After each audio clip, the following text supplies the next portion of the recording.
Salve, meu povo! Sejam bem-vindos ao curso de Eletromagnetismo. Essa é a primeira de uma série de apresentações sobre os tópicos do curso. Espero que vocês gostem do formato. A ideia é que vocês acessem e vejam essas apresentações na velocidade que quiserem, possam ir e voltar nos slides quantas vezes quiserem, e que uma visualização direta não leve mais do que 15 minutos. Beleza? Bom, sem mais delongas, vamos lá! O eletromagnetismo começa pelas equações de Maxwell, que são essas 4 equações mostradas no slide. A forma vetorial é muito conveniente, pois sugere uma interpretação geométrica para as equações de Maxwell. As divergências, por exemplo, que aparecem nas duas equações de cima, são proporcionais às densidades de carga. Como podemos ver no desenho acima, a divergência quantifica o quanto o campo quer brotar ou sumir, entre aspas, num dado ponto. Vemos então, como consequência, que o campo elétrico nasce e morre em cargas elétricas, e que o campo B presumivelmente faria o mesmo, mas como jamais fomos capazes de encontrar uma carga magnética, a sua divergência é simplesmente nula. Já os rotacionais, que aparecem nas duas equações de baixo, quantificam o quanto o campo quer girar em torno de um certo ponto. Esses rotacionais, como podemos ver nessas duas equações, são proporcionais não apenas à densidade de corrente, mas à variação dos próprios campos. Ou seja, os próprios campos eletromagnéticos são capazes de gerar circulação não trivial, gerando uma dinâmica para os campos, mesmo na ausência de fontes. Isso vai ser fundamental para a gente entender a natureza das ondas eletromagnéticas que virão a seguir. Bom, antes de falar das ondas eletromagnéticas, vamos fazer uma pequena digressão aqui. Então, recuperando as equações de Maxwell que a gente viu no outro slide, nós vemos que elas se dividem muito naturalmente em dois pares de dois, né? Duas das equações aqui, a lei de Gauss e a lei de Ampère-Maxwell, envolvem não apenas os campos, mas também as fontes. Enquanto que as outras duas equações, tanto a lei de Faraday como a lei de Gauss para o campo magnético, não incluem as fontes, incluem apenas os campos. Por vezes essas equações são chamadas de homogêneas ou equações de vínculos para o campo. O fato de que a lei de Gauss para o campo magnético diz que a divergência do B é sempre zero, motiva imediatamente essa definição, né? Se a divergência de alguém é sempre zero, a gente sabe que a divergência do rotacional é sempre zero, então o B pode ser escrito em nome dessa grandeza A, aqui que a gente vai chamar potencial vetor, cujo rotacional dá o campo B. Juntando essa definição mais a lei de Faraday, né, que está aqui, a gente pode colocar o B, escrever o B como rotacional de A aqui e isolar o rotacional de um lado, a gente chega nesta condição aqui. E aí nós vemos que o rotacional de alguém, né, deixa eu apagar aqui que ficou ruim. Quando a gente chega nessa expressão aqui, a gente vê que o rotacional de alguém é sempre zero, o rotacional de um gradiente é sempre zero, né?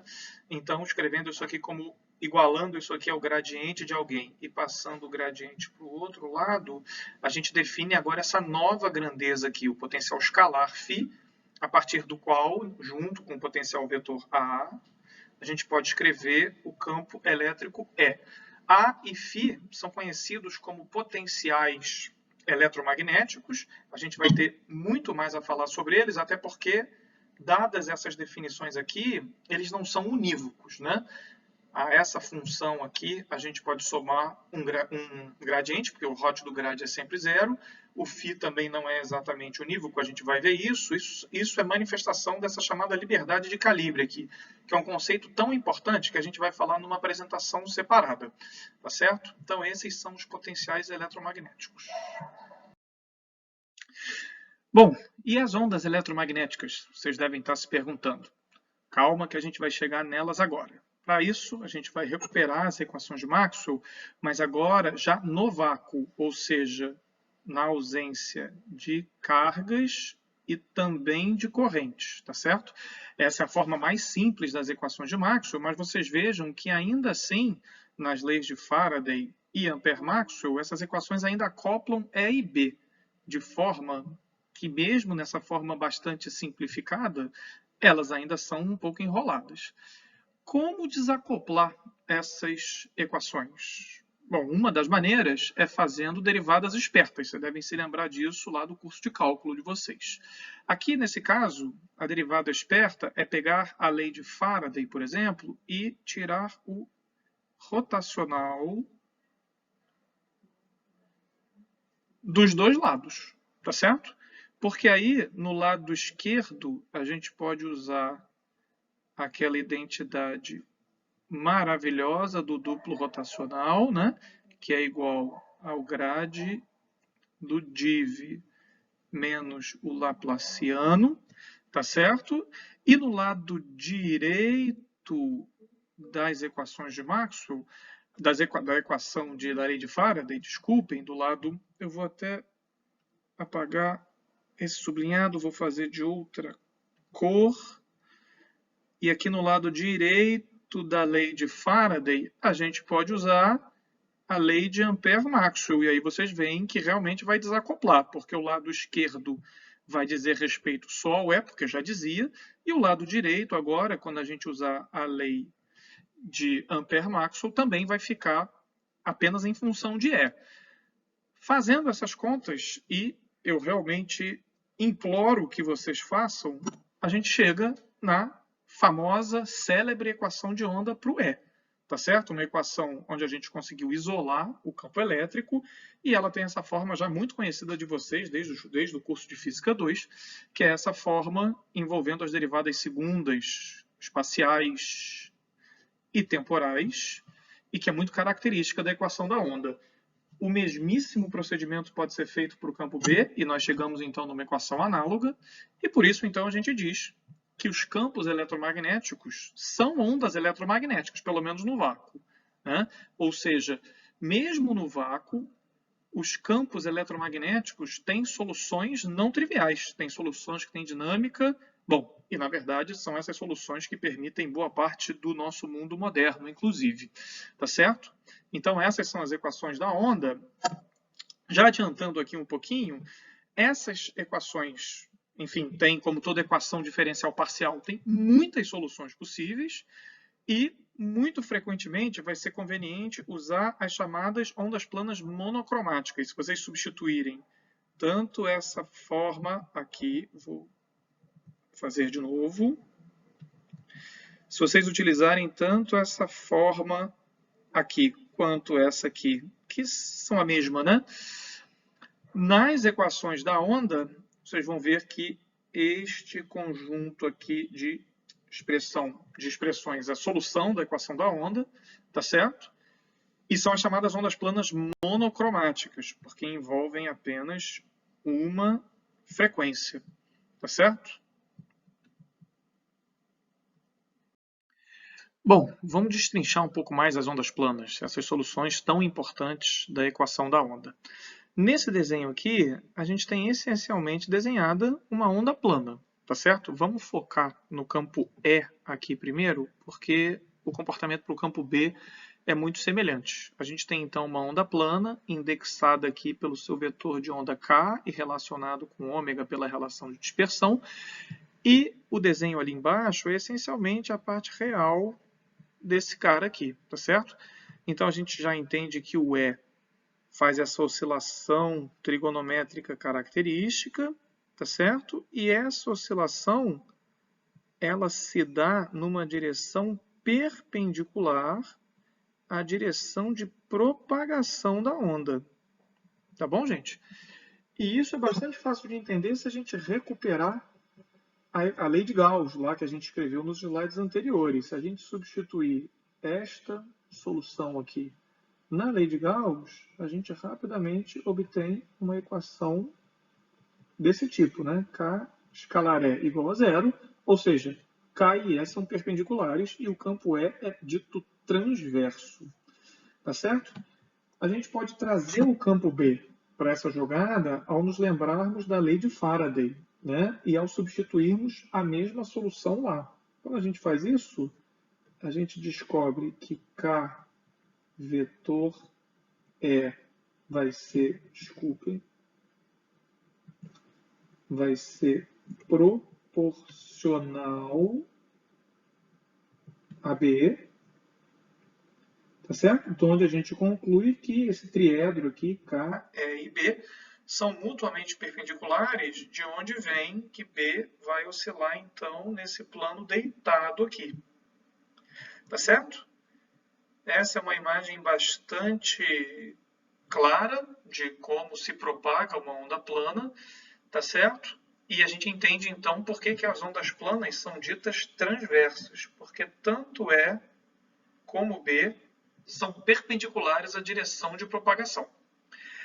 As ondas planas têm duas polarizações independentes, isso também após algum momento de meditação é fácil entender, isso vem da transversalidade, mas como eu vou recomendar um vídeo e vou linkar ele lá no Classroom, um vídeo sobre polarização da luz, a gente pode pular isso aqui por enquanto e vocês vejam lá no vídeo que vai estar na lição lá no Classroom.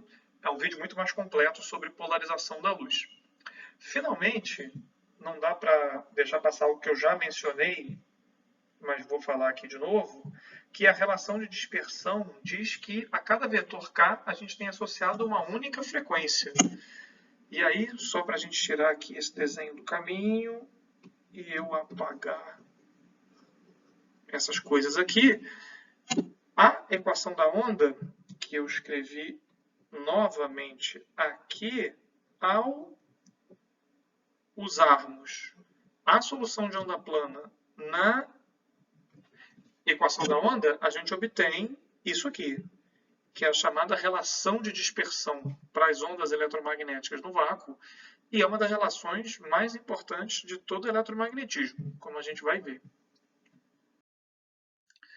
Além da sua enorme simplicidade, as ondas planas são muito importantes, pois elas são os tijolos fundamentais com os quais a gente vai pavimentar aí esse universo enorme das ondas eletromagnéticas. Como a equação da onda é uma equação linear, a superposição de quaisquer duas soluções também é uma solução, a gente pode usar as ondas planas para construir quaisquer soluções que a gente queira e, na verdade, pode se mostrar aqui no espaço livre, pelo menos, nós conseguimos construir qualquer solução utilizando ondas planas. E é isso essencialmente que está simbolizado nessas duas equações aqui, uma para o E e uma para o B. A gente está pegando ondas planas indexadas pelo seu vetor de onda K, com suas amplitudes que também são indexadas pelo vetor de onda K, e estamos superpondo no espaço K, tá certo? O campo B funciona de forma parecida, e aqui, o que a gente tem aqui nessa figura é simplesmente uma ilustração de uma superposição desse tipo aqui que a gente está mostrando, só que em uma única dimensão, tá certo? Para ficar mais fácil de visualizar.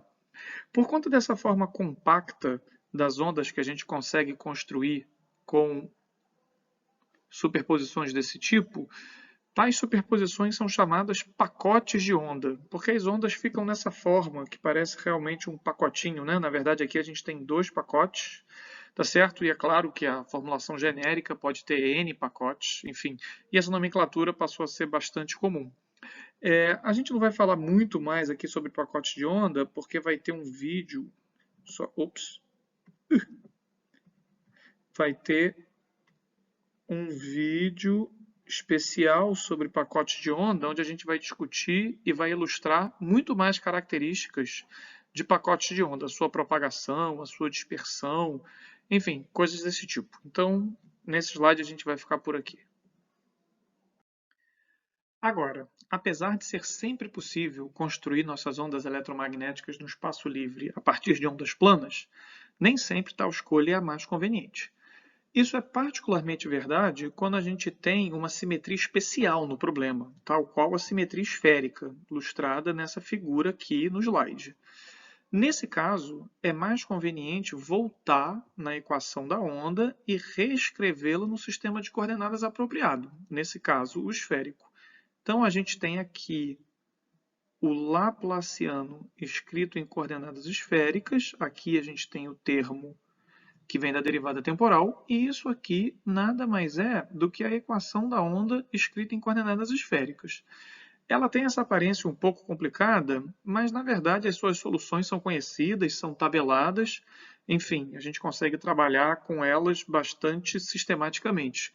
É possível construir soluções, superposições com as ondas esféricas, como são chamadas as soluções dessa equação, exatamente como a gente faz com as ondas planas.